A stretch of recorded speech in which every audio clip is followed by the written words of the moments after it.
Hello friends, it's Danny here of Danny's Dreams, and it is day 17 of my Tag a Day series. So let's see what I used for today's tag. Used some baker's twine. I used the Sweet November Stamps Xmas Express, so Christmas Express. It's not a new release, but I just got it into my hands yesterday actually, and I just had to use it.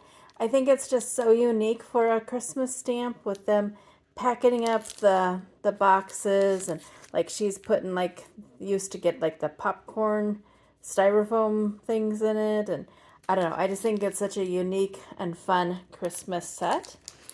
I used some basic gray Jovial paper pad, and then I used the Scrappy Boy torn edge nesting dies. Really like the shape and design of those. Excuse me. And here is my tag. Isn't it so fun that he's delivering those packages? Oops, sorry. Just those strips of paper, but it just kind of pulls it all together. I actually remembered my stamp today, cardstock, and there's that baker's twine.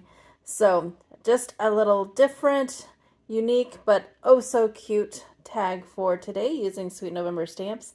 I just got a rather large order from Sweet November stamps, so you might be seeing quite a few of those soon because I'm super excited to use them. And until my next video, go do something for yourself and go get crafty. Bye.